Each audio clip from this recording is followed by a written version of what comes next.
महाभारत में आज आपको संसार और शरीरों के मूल तत्वों का वर्णन के बारे में बताऊंगा। आप उसको ध्यानपूर्वक सुने। युधिष्ठिर ने पूछा, दादाजी, इस टावर जगम जगत की उत्पत्ति कहाँ से हुई और प्रलय होने पर यह कहाँ चला जाता है? समुद्र, आकाश, पर्वत, मेघ, भूमि, अग्नि और वायु के सहित इस लोक की रचना किसने की है? प्राणी की उत्पत्ति, वर्णों का विभाग, शुद्धि अशुद्धि के नियम और धर्माधर्म की विधि, इन सब की कल्पना कैसे हुई? जीवित प्राणियों का जीव कैसा है? उनमें जो मरते हैं वे कहाँ चले जाते हैं तथा उनका इस लोक में परलोक में जाने का कर्म क्या है? ये सब बातें मुझे सुनाइए। भीष्म जी बोले, राजन, इस विषय में यह पुरातन इतिहास प्रसिद्ध है। एक बार परम तेजस्वी महर्षि भृगु कैलाश के शिखर पर बैठे थे। उन्हें देखकर उनसे भरद्वाज मुनि ने यही प्रश्न किया।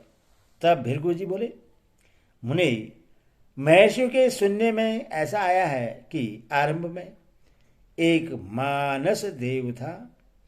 वह आदि अंत से रहित, अभेद और अजर अमर था।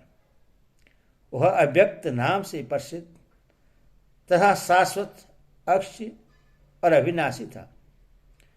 उसी से सब जीवों की उत्पत्ति होती है और मरने पर उसी में वे लीन होते हैं। उस स्वयंभू मानस देव ने पहले एक तेजोमयी दिव्य कमल की रचना की। उससे वेद स्वरूप ब्रह्मा की उत्पत्ति हुई। वह अहंकार नाम से भी प्रसिद्ध है और समस्त भूतों का आत्मा तथा उनकी रचना करने वाला है। ये जो पंच महाभूत हैं, इनका वास्तविक स्वरूप भी वह ब्रह्मा ही है। पर्वत उसकी अस्थियां हैं, पृथ्वी उसका मेद और मांस है, समुद्र रुधिर है, आकाश उदर है, पवन श्वास है, अग्नि तेज है, नदियां नाड़ियां हैं, चंद्रमा सूर्य नेत्र हैं, आकाश सिर है, पृथ्वी पैर हैं और दिशाएं भुजाएं हैं। इस अचैतन्य पुरुष को जानना सिद्धों के लिए भी कठिन है। यही भगवान विष्णु हैं और अनंत नाम से प्रसिद्ध है। यह समस्त भूतों का आत्मा और अंतर्यामी है। जिनके चित्त मलिन है वे इससे नहीं जान सकते। भरद्वाज ने पूछा, भगवान, आकाश, दिशा, पृथ्वी और वायु का कितना कितना परिणाम है, यह बताकर मेरा संदेह दूर कीजिए। भृगु जी ने कहा, मुनिवर, यह आकाश तो अनंत है। इसमें अनेकों सिर और देवता लोग निवास करते हैं। इसी में उनके लोग भी हैं। यह बड़ा ही रमणीय है तथा इतना विशाल है कि कहीं इसका अंत ही नहीं दिखाई देता।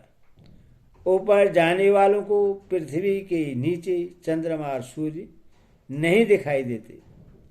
वहां अग्नि के समान तेजस्वी देवता स्वयं अपने प्रकाश से ही प्रकाशित रहते हैं, किंतु वे तेजस्वी नक्षत्र गण भी इस आकाश का अंत नहीं पा सकते, क्योंकि यह अनंत और दुर्गम है।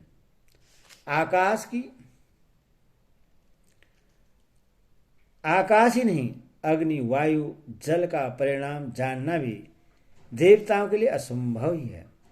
ऋषियों के विविध शास्त्रों में त्रिलोकी और समुद्रों के परिणामों के विषय में तो कुछ कहा भी है, परंतु जो दृष्टि से परे है और जिसका इंद्रियों की भी पहुंच नहीं है, उस परमात्मा का परिमाण कोई कैसे बतलाएगा? आखिर इन सिद्ध और देवताओं की गति भी तो परिमित ही है। अतः परमात्मा का अनंत अनंत नाम उसके गुण के अनुरूप ही है। भरद्वाज ने पूछा, मुनिवर, लोक में ये 5 धातु ही महाभूत कहलाते हैं, जिन्हें ब्रह्मा ने सृष्टि के आरंभ में रचा था और जिनसे ये सब लोग व्याप्त हैं। परंतु ब्रह्मा जी ने तो और ही हजारों भूतों की रचना की है, फिर इन्हीं को भूत कहना कहाँ तक युक्त संगत है। भृगु जी बोले, मुनि, ये 5 असीम है, इसीलिए इन्हें महा कहा जाता है और इन्हीं से समस्त स्थूल भूतों की उत्पत्ति होती है। अथवा इन 5 की ही महाभूत संख्या होनी उचित ही है। मनुष्य का शरीर भी इन 5 भूतों का ही संघात है। इसमें जो गति है वह पवन का भाग है, खोखलापन आकाश का अंश है, उष्मा अग्नि का अंश है, लोह आदि तरल पदार्थ जल के अंश हैं और हड्डी मांस और ठोस पदार्थ पृथ्वी के अंश हैं। इस प्रकार स्थावर जगम सारा जगत इन 5 भूतों से ही बना है तथा श्रोत्र प्राण रसना त्वचा और नेत्र संख्यक इंद्रियां भी इन्हीं के परिणाम है। भरद्वाज ने पूछा, भगवान, आप कहते हैं कि समस्त स्थावर जगम इन 5 महाभूतों से ही बने हैं, किंतु स्थावरों के शरीरों में तो ये 5 तत्व देखे नहीं जाते। वृक्षों को ही लीजिए, वे न सुनते हैं, न देखते हैं, न गंध और रस का ही अनुभव करते हैं और न उन्हें स्पर्श का ही ज्ञान है, फिर वे 5 भौतिक कैसे कहे जा सकते हैं। उनमें न तो द्रव तत्व देखा जाता है और न अग्नि का अंश है और न पृथ्वी या वायु का ही भाग ही देखा जाता है तथा आकाश का तो कोई प्रमाण ही नहीं है, इसलिए उन्हें भौतिक नहीं कहा जा सकता। भृगु जी बोले, मुनि, वृक्ष यदि भी ठोस जान पड़ते हैं तो भी उनमें आकाश अवश्य है, इसी से उनमें नित्य प्रतिफल फूलादि की उत्पत्ति संभव हो सकती है। उनके अंदर जो उष्मा है उसी से उनके पत्ते, छाल, फल और फूल कोमल आते हैं तथा ये सब मुरझाते और झड़ जाते हैं। इससे उनमें स्पर्श भी होना सिद्ध होता है। यह भी देखा जाता है कि बिजली की कड़क आदि भीषण शब्द होने पर वृक्ष के फल फूल गिर जाते हैं। शब्द का ग्रहण तो सुरेंद्र से ही होता है, अथवा सिद्ध होता है कि वृक्ष सुनते भी हैं। देखो, लता वृक्ष को चारों ओर से लपेटती ऊपर की ओर चलती है, बिना देखे किसी को अपने जाने का मार्ग नहीं मिल सकता। इसे सिद्ध होता है कि वृक्ष देखते भी हैं।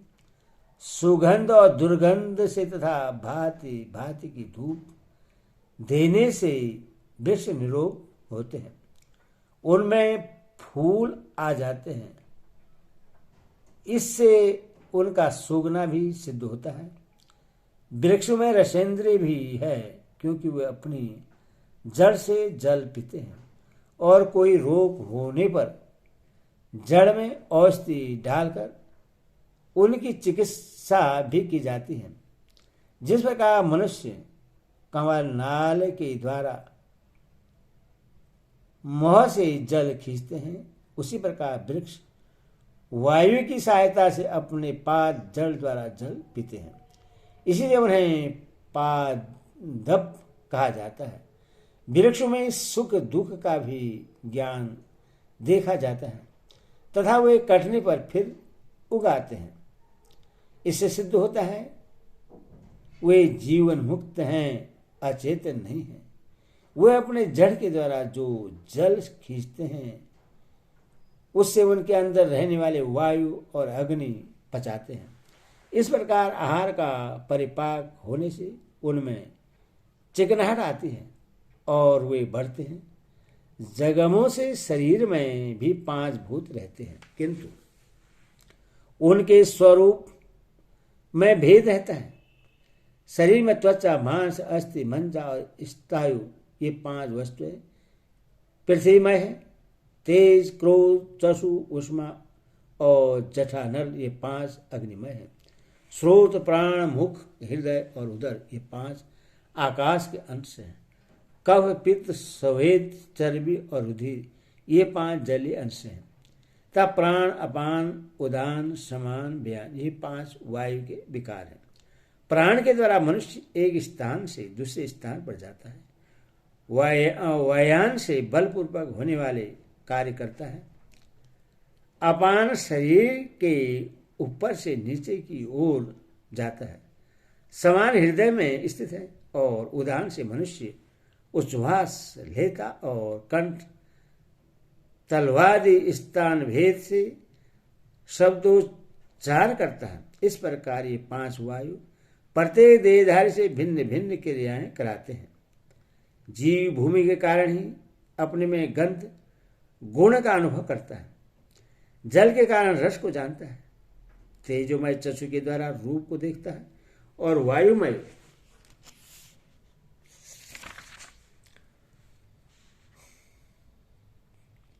त्वक से स्पर्श का अनुभव करता है। शब्द, स्पर्श, रूप, रस और गंध, ये पृथ्वी गुण माने गए हैं। इनमें से मैं गंध के गुणों का विस्तार कहता हूं। इष्ट, अनिष्ट, मधुर, कटु, निहारी, सहज, स्गंध, रुक्ष और विशद भेद से पार्थिव गंध 9 प्रकार का है। शब्द, स्पर्श, रूप और रस, ये जल के गुण माने गए हैं। इनमें से रस ज्ञान का विस्तार सुनो। उदार चेता ऋषियों ने रस के अनेकों भेद कहे हैं। उनमें मधुर, लवण, तिक्त, कषाय, अम्ल और कटु, ये 6 प्रकार के रस जलमय हैं। शब्द, स्पर्श और रूप, ये 3 गुण तेज के हैं। रूप का ज्ञान तेज से होता है और उनके अनेकों भेद हैं।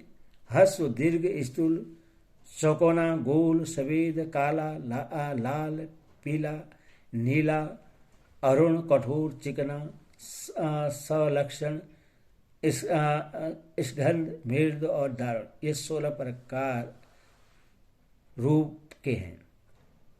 शब्द और स्पर्श, ये 2 गुण वायु के हैं।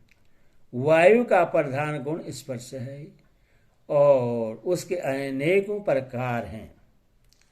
उष्ण, शीत, सुखद, दुखद, स्गंध, विशद, खुरदरा, मृदु, रूखा, हल्का, भारी और अधिक भारी, ये स्पर्श के 12 भेद हैं। आकाश का एकमात्र गुण शब्द ही है। वह कई प्रकार का है।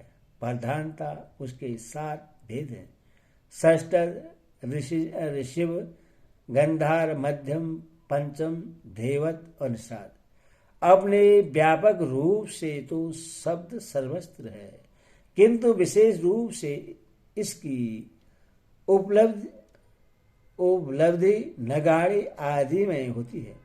मृदक, भेरी, शंख, मेघ और रथ की घरघराहट आदि में जो शब्द सुना जाता है तथा और भी जड़ चेतन आदि के द्वारा जितने प्रकार का शब्द होता है वह इन 7 भेदों के ही अंतर्गत है। इस प्रकार आकाशजनित शब्द के अनेकों भेद है और वायु के गुण स्पर्श से मिलकर ही सुना जाता है।